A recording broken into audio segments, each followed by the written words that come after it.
దేవ అయితే తనకు ఆటోకొచ్చిన మొదటి సంపాదన అయితే అమ్మ నాన్నకి బట్టలు తీసుకోవాలని ఇంకా చాలా సంతోషంగా అయితే ఇంకా బట్టలు తీసుకొని వస్తాడు. ఇంకా అలా వచ్చిన తర్వాత ఇంటికైతే వచ్చి మిథున దేవ ఇద్దరు అయితే వచ్చి నాన్న నేను ఈరోజు ఆటో తోలుకొని నా కష్టార్జితంతో మీ ఇద్దరికి బట్టలు తీసుకొచ్చాను, ఇవి తీసుకోండి నాన్న అని చెప్పానంటే మొదటగా సత్యమూర్తి అయితే తీసుకుంటాడు. తీసుకొని ఇంకా శారద కూడా తీసుకున్న తర్వాత ఇంకా ఆ బట్టలను అయితే అక్కడే ఇంకా దేవ మొహం మీద అయితే విసిరగొట్టేస్తాడు.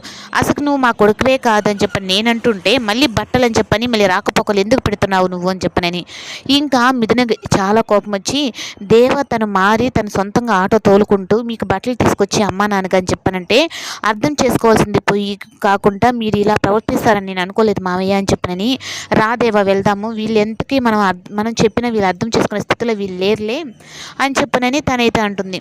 ఇంకా అలా అనిన తర్వాత ఇంకా అయితే వెళ్ళిపోయిన తర్వాత ఇంకా అందరూ అయితే వెళ్తారు.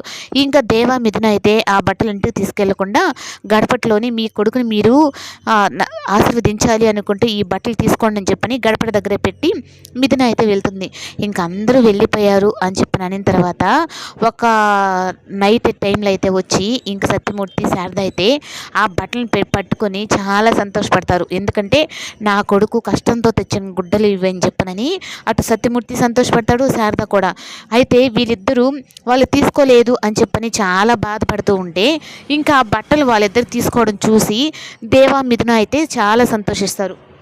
ఇంకా ముఖ్యంగా శారద అయితే నా కొడుకు ప్రయోజకుడు కాదు అని చెప్పని అనుకుంటూ ఉన్నాము, కానీ దేవాల మార్పు నిజమేనండి, తన కాళ్ళ మీద తను నిలబడుతున్నాడు అని చెప్పని అనేటప్పటికీ మనం ఇలాగే ఉంటేనే వాళ్ళు మార్పు వస్తుంది శారద అని చెప్పని సత్యమూర్తి అంటాడు.